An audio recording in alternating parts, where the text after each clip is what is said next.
So on the 11th of April 2024, I released my first solo developed game called Otto's Escape for free on Steam. It's a simple arcade style game where you use a jetpack to fly your way up through 20 hazard filled floors of a tower with the goal of reaching the top, but if you run out of fuel you get sent right back to the bottom to try again. The unique selling point, if you can call it that, is that Otto's jetpack is controlled using two buttons, ideally a controller's triggers. The left trigger fires the left booster and the right trigger fires the right booster, and if you're using an Xbox or PlayStation controller with analog triggers, you can control the strength of the thrust from each booster by varying how far you push in the triggers. So the input values from the two buttons determine how fast you move, the direction you move, and how much fuel you use every second. The trickiest part of that being that using only the right booster will steer you to the left and vice versa, meaning horizontal movement is essentially inverted. So the main hook of the game is slowly mastering the controls so you eventually feel as though you have complete control of the jetpack and can get through levels you previously struggled on with ease. Aside from the main gameplay mechanics, I tried to encourage repeated attempts by including detailed stats to let you track your progress, and a global leaderboard so you can see how your best effort compares to other players.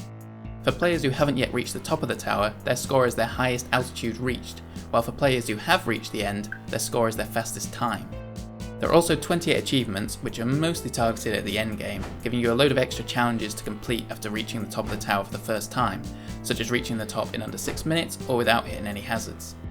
At the time of recording, it's been 10 days since the game released, so I thought it'd be worth making this video going through some of the various player count and playtime statistics, and also a few other things like the number of wishlist pre-launch and exactly what I did as far as marketing goes, both before and after launch. For a little extra context, the game took just over 4 months to develop and is the first project I've taken all the way to a finished product, though definitely not the first game dev project I've started. It's intentionally small and simple with an emphasis on replay value to ensure I actually got it done within a few months, and I made it free to try and to get as many players and as much feedback as possible. With that in mind, let's get into some stats. So, starting with the headline stats, and remembering that the game's completely free so there's no revenue figures to look at here. In the first 10 days since release, the game has had 67 lifetime unique users, which I believe is the number of people who have downloaded and launched the game at some point. Of course, that doesn't mean everyone who launched the game actually played it, so I have some other figures which might give a better idea of that number. As I mentioned before, the game's leaderboard keeps the highest altitude score achieved by every player who has made at least one attempt, and that leaderboard currently contains 30 players, so around 45% of the lifetime users. Excluding my 2 Steam accounts and one of my beta tester, who also played before release, that's 27 new players since launch. The one thing to bear in mind is that players have to be online and connected to the Steam servers when playing for their scores to be added to the leaderboard, so this number may be slightly on the low side. Digging a little deeper on those leaderboard scores, we can also see exactly how far each player on there has made it through the tower's 20 floors. Once again excluding me and my playtester, of the 27 leaderboard entries, 9 players, or a third, have cleared at least 5 floors, and 2 players, around 7%, have cleared at least 10 floors, and so far the furthest anyone has made it is running out of fuel halfway through floor 14, so a little short of 3/4 of the way to the top. Looking at playtime stats now, only 36% of players have played the game for more than 10 minutes, while 23% have played for at least an hour. The average playtime is sitting at 3 hours and 23 minutes, but that's pretty heavily skewed by me and my beta tester, as well as at least one player I've noticed who's left the game open for multiple hours while only recording a couple of actual attempts, so that's maybe not the most useful stat. The median time played, meanwhile, is at 5 minutes, which I think paints a more accurate picture. So on the whole, that's a lot of pretty small numbers. I definitely would have hoped for a few more players, with over 100 by this point being my goal, but as I'll get onto in a minute, the number of wishlists and the general interest before launch means none of this was really a surprise, even with the game being free. I guess the most disappointing thing for me is that seemingly no one who has played it has got hooked enough to get to the end of the game, so most likely no one other than my playtesters have even seen some of the later game mechanics. The small number of players also means I haven't received much of the real feedback I'd want from my first release, with just one proper review coming from Noble Tale Plays on YouTube, whose video I'll leave a link to in the description. One thing that was mentioned in that review was that players might be more inclined to try again after their first attempts if the game was on mobile, making it easier to pick up and play.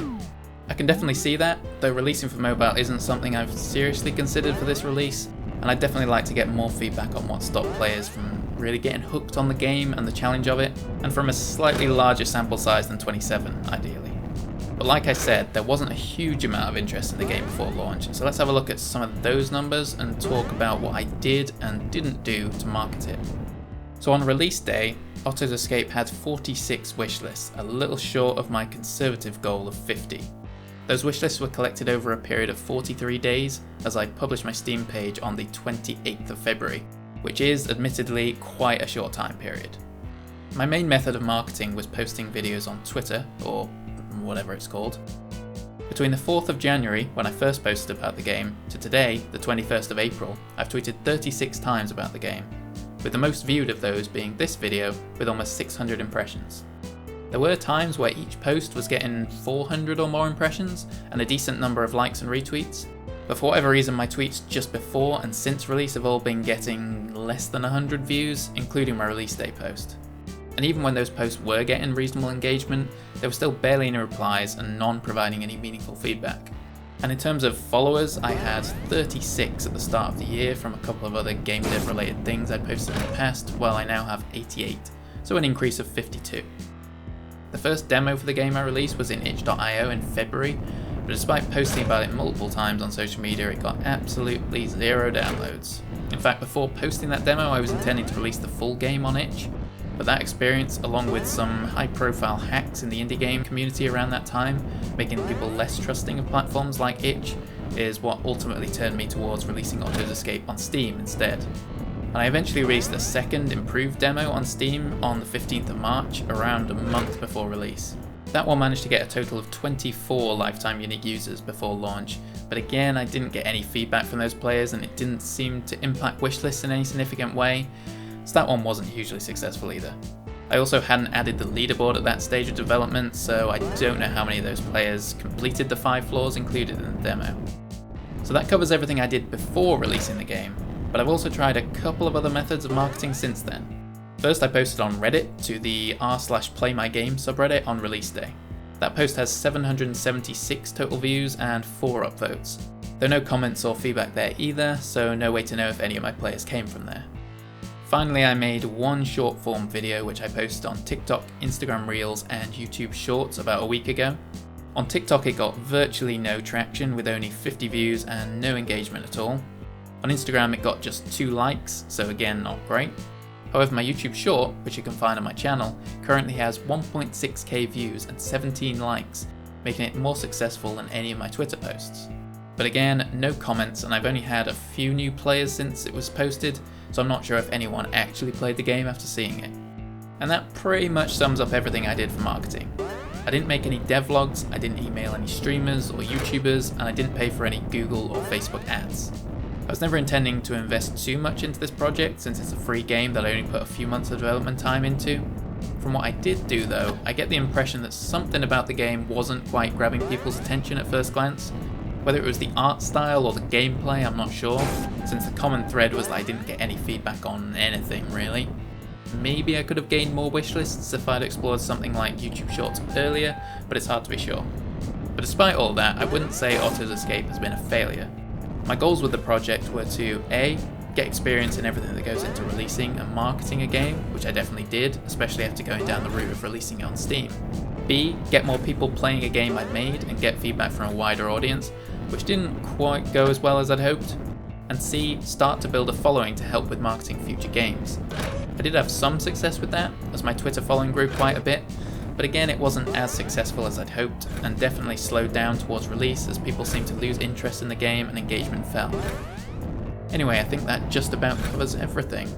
If you made it this far, thank you for watching. Like and subscribe if you found this video interesting or useful at all. Then maybe I might post more videos here when I start promoting my next game.